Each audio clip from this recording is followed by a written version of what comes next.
Okay. Let's see. Our first question in this week's episode is from Christian on arterial plaque buildup. Christian says, "Hi, Robb and Nicki. I was wondering what your opinions were on stopping or reducing arterial plaque buildup. Isn't that one of the big reasons we're obsessed with things like cholesterol as a society? I know at one point Dr. Rocky Patel had stated he had significant reversal in his carotid artery after a few years of carb cycling. I know this question is an absolute minefield of personal variability. At age 40 and a lifetime of combining things like shitty high omega-6 oils and highly processed carbs, my new goal is to enjoy retirement." At 40. That's awesome, Christian. It's a good time to decide that you want to live. Retiring at 40 is awesome. Yeah. My blood pressure has crept back up since falling off the low-carb cycling wagon at my new job. Okay, so maybe you're not retired. I don't really think CVD is too many branches. It's in too many branches of my family tree, but I always excelled at bad lifestyle choices. I would love to hear what your current thoughts are on this. I started following you in 2011. Absolutely love your work. The more suggestions I take from you, the better my health gets. Awesome. That's cool. Clearly, I wouldn't follow any of my recommendations on relationships or spousal interaction. But, man, the cardiovascular disease topic is a big deal. Like it's a massive story to unpack. I sit on the board of directors of a lipidology clinic, and this is kind of like we're earlobe deep in this stuff all the time. And it's what's crazy is billions and billions of dollars have been spent on this, and we still don't really have a great story around it. I will kind of diverge a little bit. I've been listening to the Human Performance Outliers podcast with Zach Bitter and Sean Baker, and it's great. They had a back-to-back series of shows with a couple of cardiologists, and that was outstanding. And what's interesting about that is, if we go back and look at the efficacy of antibiotics, if you had some sort of a septic event or something like that, infection, sepsis, strep throat, like a lot of these things were fatal. And so you could have had a benchmark of, okay, if you have this septic event, 90% of people, 95% of people are going to die. Mm-hmm. Whereas if you then intervene with antibiotics, something like 98% of people will not die. So like the efficacy was so incredibly powerful. And now the healthcare providers and the drug manufacturers, it's still contentious to some degree whether or not statins really provide much of any benefit. But to the degree that they provide benefit, it's in like a tiny cross section of people. It's kind of like a wind blowing on you, and you're like, oh, I think that cooled me, versus like you're on fire and somebody doused you with water or something. So it's fascinating to me that we've spent so much money trying to deal with this problem, and there's some benefit that's occurred, but without a doubt, diet and lifestyle is kind of where the rubber hits the road on all this. And the best understanding of like cardiovascular disease, this vascular occlusion process, is that it's a multifactorial element. LDL lipoproteins, LDL cholesterol clearly play a role, but Peter Attia was the first person that I heard use this point, which was that it's necessary but not sufficient for the cardiovascular disease process. And so if you didn't have LDL lipoproteins at all, you probably couldn't develop cardiovascular disease, like the occlusive cardiovascular disease. You would die from all kinds of other stuff, but it's a piece that needs to be in the mix. But immune stimulation, blood pressure, like non-laminar flow, inflammatory status, blood sugar deltas.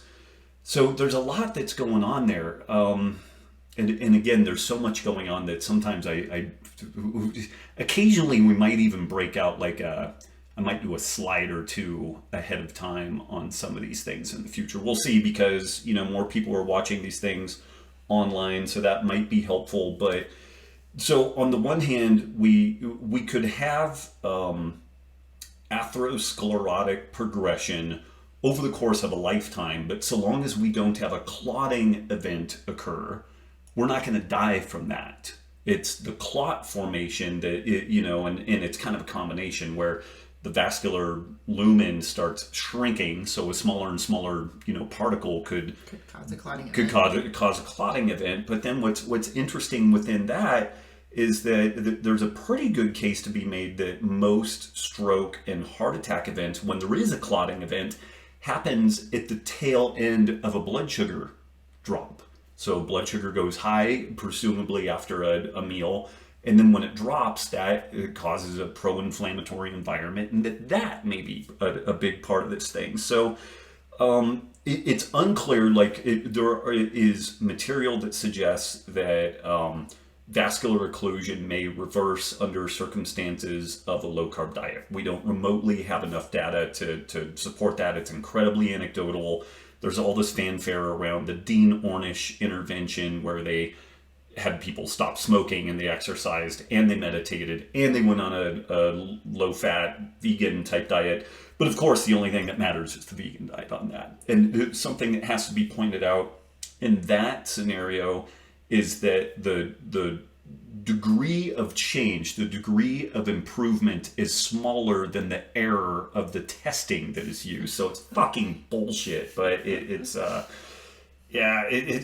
man, I'm all over the map here. Help me, wife. Well, it sounds Help like me, you're Tom saying, Cruise. and he's at a new job. His eating has kind of slid a little bit. But you're saying, one of the biggest things you can do is avoid those blood sugar deltas. So the blood sugar deltas are huge. Blood pressure is huge. So he said his blood pressure is snuck back up. Okay, so we definitely need to address that. And the way that you address that is with it.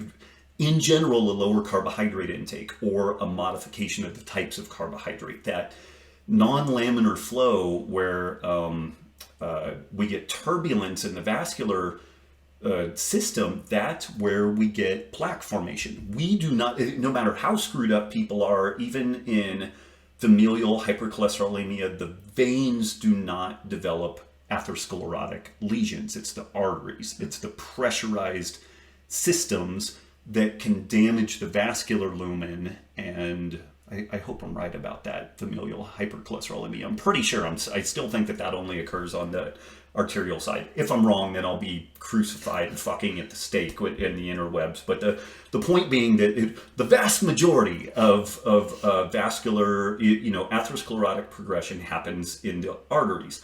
This is the case for making sure that you get your low dose cardio, so that the kind of maffetone pace, because it increases the capillarization throughout the body, and that tends to provide more buffering with regards to the laminar flow. So it's funny again how low carb diets tend to fix a bunch of different problems. It decreases inflammation. It removes the blood glucose delta. It drops blood pressure, so the likelihood of non-laminar flow is less. Now, one of the problems that can arise in that scenario is that LDL lipoproteins can go up, which ostensibly is one of the main factors that can be at play here.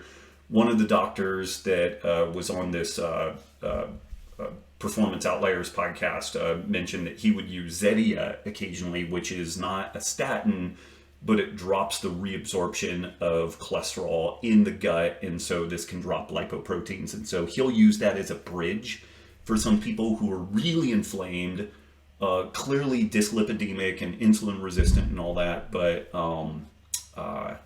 he's a little nervous about the potential of worsening the lipoprotein scenario until their inflammation and blood sugars and all that stuff normalize. So he'll use Zetia for a couple of weeks, and he feels like that's all been good.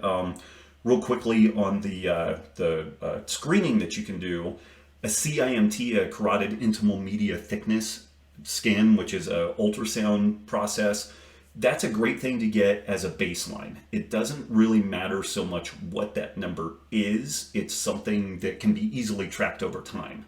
And this is the thing that I believe Rocky saw a regression, he saw an improvement where it looked like it was really nasty when he was eating a standard American diet, and then he went cyclic low carb, doing the carb nite. His lipoproteins went to the moon. It was like 3,000 on the LDL particle count, but then according to his CIMT, that improved. you still have this. There's still this question though, like, is he freeing away? We don't really for sure know. There's some suggestive things that stuff's improved. One of the other important things that folks can use is a coronary calcium scan. Generally, you want a 0. Like a coronary calcium scan of 0 says that currently there's not really cardiovascular atherogenic progression. There's some suggestion that we can see improvements on that over time, but again, there's error within the readings, and I mean, it gets hard to really suss all that out. Is that something that you can just go to your doctor and say, I want this? Or you have to already show signs of disease process? That's the interesting thing. Usually you need to already be sick, and this is some of the stuff that these cardiologists were talking about. People will come in and they'll get they'll come in with a cardiac event. They have an MI, they survive, they get a stent, they do all that stuff. And then so long as they're motoring along asymptomatically, then their insurance really is reticent to have them go in and be rechecked with the scans. And so then it's an out-of-pocket thing. And this is why I really advocate for some market-based signaling within the healthcare system, which we'll drop from 6 listeners to 2 listeners by throwing that one out there. But this is one of the things. You know what? Fuck it. I don't really care if we drop down to 2 listeners. At least it's the 2 smart people and not the 4 fucking dumb people. But if you really want freedom in your food systems, if you really want freedom in the way that you approach medicine and whatnot, and I'm not saying there's like absolutely no social welfare or social safety nets involved, but things like health savings accounts allow a market-based intervention where I can go and pay for a procedure like this and advocate for myself, and then there's legitimate, transparent, market-based signaling. The prices tend to come down. People compete. If you look at LASIK, if you look at other elective surgeries like plastic surgery, all that stuff follows these models. But people just freak the fuck out when it's like healthcare. But this is part of the problem that we face. And I'll tell you, the folks in the UK consistently will say, well, it's really hard because I would like to get my LDLP checked, or I would like to get this checked or that checked. And within the NHS system, either that test doesn't exist or they can't do it because they're not sick enough yet to warrant the thing. So it's really, really hard to get in and advocate for yourself under those circumstances. So again, political soapbox, those are real popular these days. You don't find yourself in a fight at all with that. And God, how did this turn into this long of an answer? Christian, hopefully that was helpful. You're like, oh man, the more stuff that I bring into your life, the better your life is. But this is probably where it diverges. But reduce your carbohydrate intake, improve your sleep, really monitor your blood pressure. I would get a CIMT and a coronary calcium scan just to establish a baseline. I would get your LDLP checked, LPIR score. You can get that through Specialty Health, Rob Wolf, Specialty Health. Do a search. You can find the webpage for getting that stuff ordered. We'll put it in the show notes. We'll put it in the show notes. And then that way you've got a really solid baseline, if nothing else. Yeah. Holy smokes.